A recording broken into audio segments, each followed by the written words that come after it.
অবশেষে বিসিসিআই ঘোষণা করল শ্রীলঙ্কা সফরের জন্য ভারতীয় টিমের এক দুর্দান্ত ওডিআই ও টি-20 স্কোয়াড। যে স্কোয়াডে বড় বড় সমস্ত তারকা প্লেয়ারদের তো জায়গা মিলল, তেমনি অভিষেক শর্মা ও অন্যান্য ফাটাফাটি প্লেয়ারদের স্কোয়াডে জায়গা মিলল না। এই ভিডিওতে দেখে নেব শ্রীলঙ্কার বিপক্ষে ভারতীয় টিমের ওডিআই ও টি-20 স্কোয়াড ঠিক কী রকম হতে চলেছে। রোহিত শর্মা ও বিরাট কোহলি সহ টি-20 বিশ্বকাপ চ্যাম্পিয়ন প্লেয়ারদের দিয়ে তৈরি হলো এক দুর্ধর্ষ দল। তেমনি আন্তর্জাতিক ক্রিকেট থেকে রেস্টে থাকা প্লেয়ারদের জায়গা মিলল এই স্কোয়াডে। শ্রীলঙ্কার বিপক্ষে প্রথম 3টি টি-20 সিরিজ খেলবে 27, 28 ও 30 জুলাই তারিখে। এই টি-20 ফরম্যাটের জন্য একজন পারফেক্ট ক্যাপ্টেনের দরকার ছিল, তার কারণ রোহিত শর্মা টি-20 থেকে অবসর নেওয়ায় ভারতীয় টিমের একজন অসাধারণ ক্যাপ্টেনের দরকার ছিল। এই জায়গায় সবাই চেয়েছিল হার্দিক অথবা বুমরাকে ক্যাপ্টেন হিসাবে দেখতে। সেখানে বিসিসিআই সূর্যকুমার যাদবকে ক্যাপ্টেন হিসাবে তৈরি করেছে। টি-20-র পার্মানেন্ট ক্যাপ্টেন হিসাবে ঘোষণা করেছেন। 360 ডিগ্রি এইবার টি-20 ফরম্যাটের ক্যাপ্টেন হিসাবে দেখতে পাওয়া যাবে ভারতীয় টিমে।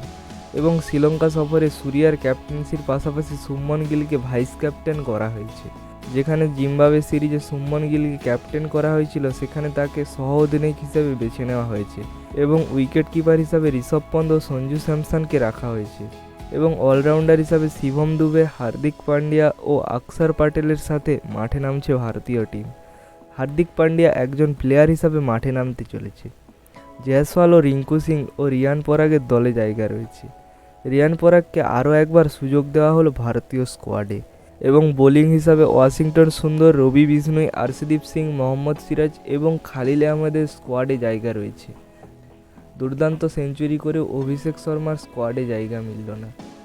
জিম্বাবুয়ে সিরিজে দুর্দান্ত খেলেও স্কোয়াডে জায়গা মিলল না অভিষেক শর্মার। টি-20 স্কোয়াডের পর ওডিআই স্কোয়াডের দিকে নজর দিলে রোহিত শর্মা ক্যাপ্টেন হিসেবে মাঠে নামছেন এবং পার্মানেন্টভাবে ভাইস ক্যাপ্টেন করা হয়েছে শুভমন গিলকে 2 ফরম্যাটের জন্যই।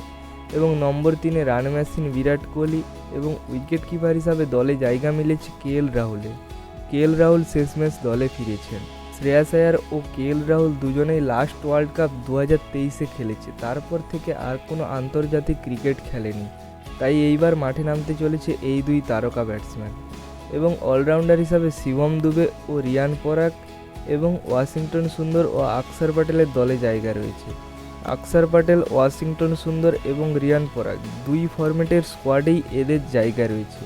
লাস্ট কিছু ম্যাচ দুর্দান্ত খেলেছে, তাই স্কোয়াডে জায়গা মিলেছে এদের। এবং বোলিং হিসাবে মোহাম্মদ সিরাজ, আর্শদীপ সিং এবং খালিল আহমেদ এবং একজন নতুন প্লেয়ার হার্ষিদ রানা আইপিএলে দুর্দান্ত বোলিং করেছিলেন।